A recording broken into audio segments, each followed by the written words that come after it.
ladies and gentlemen, and welcome to your virus update. Now, we all know that this virus is spreading through China, and the cases in China are going up amazingly fast. But, the territory of Hong Kong is not, it's kind of technically not really China. It's not the mainland China. It's a independent territory. It was under British rule for a long time, but Britain handed it back over to the Chinese, but it's a independent territory. It's different than China, and this is where we really got to watch the virus. It's trying to establish a foothold in Hong Kong, and let's take a look. Let's open up the charts right here and take a look at what's going on, because if this virus gets a hold in Hong Kong, gets seeded in Hong Kong amongst the general population, Hong Kong, I cannot see the Chinese government being able to do what they did in the other cities in Hong Kong. In other words, isolate Hong Kong. Because Hong Kong is a whole different ballpark, And so we got to take a look carefully at this article right here. The coronavirus is striking in Hong Kong right now, and it's sickening residents on different floors of a Hong Kong apartment. Now, this virus, because it's something, there are similarities to SARS because it is a coronavirus. And coronaviruses, when you catch them, they don't just attack your lungs with pneumonia. They also attack your digestive tract. And they can give you diarrhea, they can give you an upset stomach and a flu stomach, basically a flu stomach along with a chest stomach going into your chest, and going into your lungs. And the feces can be a way that SARS can be infected. It can be infected with the virus, very much so. And they've had trouble with this with SARS. But it says the diagnosis of 4 people living in a single Hong Kong apartment block who were sickened by the new virus is prompting worried comparisons with the deadly SARS pandemic of 17 years ago. Medical workers in full protective suits descended upon a Hong Kong house unit in a TC Yai district Tuesday, swiftly evacuating more than 100 people in 34 households.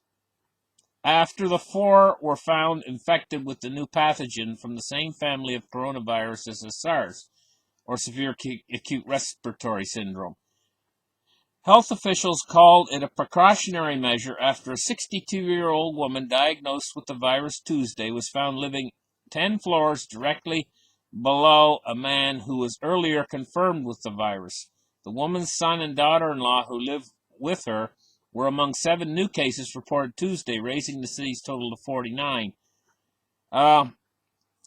Officials are suspecting the building's plumbing may be to blame. In other words, leaky plumbing. In other words, the man, he used the toilet, his feces went down the toilet, and leaky plumbing could be the reason, I'm not saying it is, but they suspect, the officials in Hong Kong suspect that could be the problem, why the virus is spreading in the apartment building.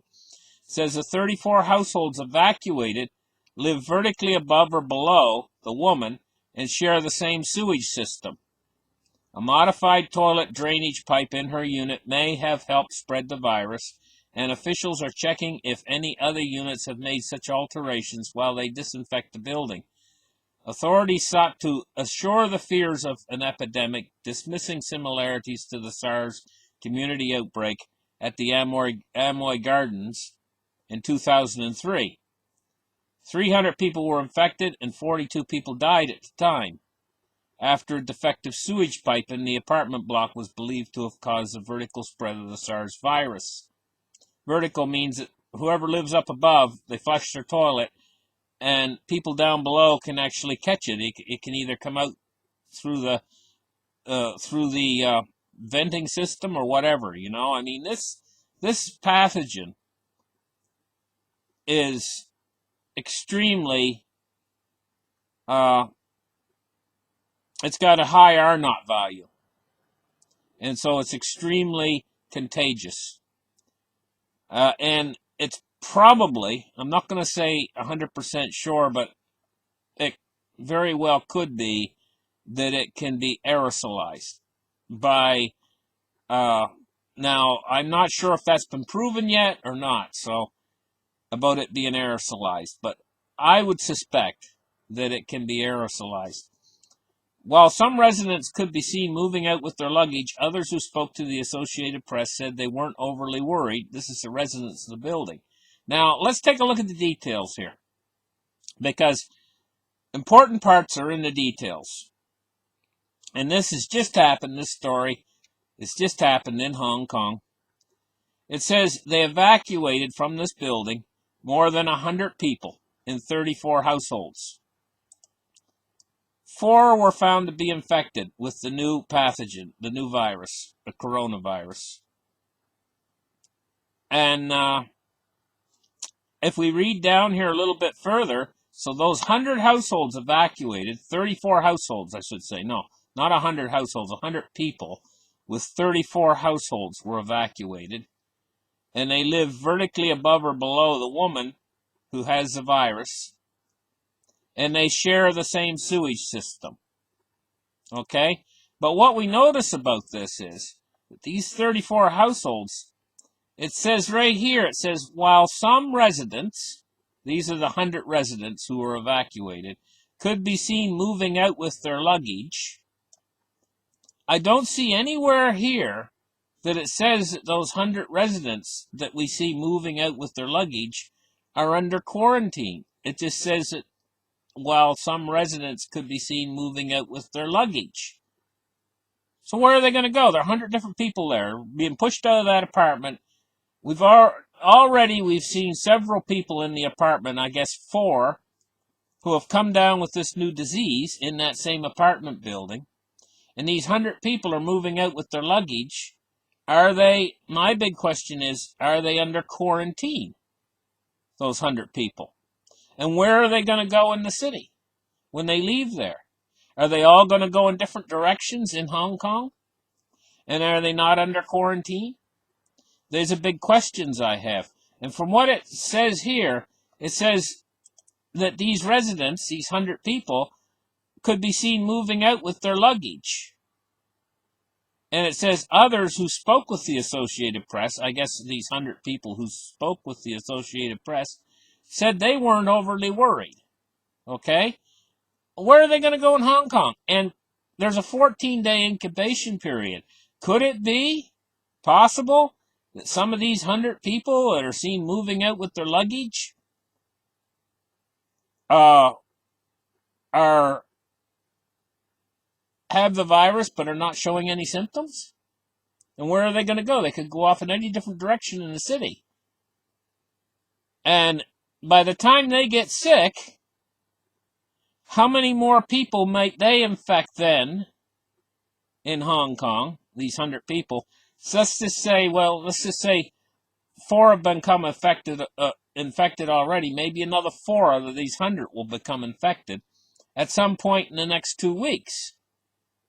But then how many people are they going to come in contact with? And these are the reasons why we've got to watch Hong Kong. Because if we get community spread in Hong Kong, which we already basically have here with these people becoming sick in this apartment building in Hong Kong on different floors of this apartment. The details in here say 4 were found to be infected with the new pathogen. Okay? In this apartment in Tse Yang district, it's called the Hong Mai House. Hong Mi House or Hong Mai House is the name of the apartment.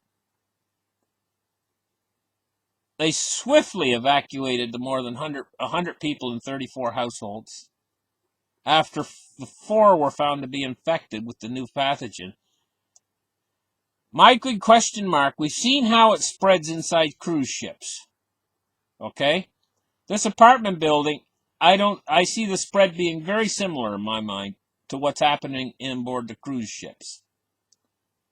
And I know that the virus has a long incubation period. Could some of these 100 people that they're sending out there or evacuating from the apartment, are they going to be quarantined because some of them very well might be in the incubation period for this?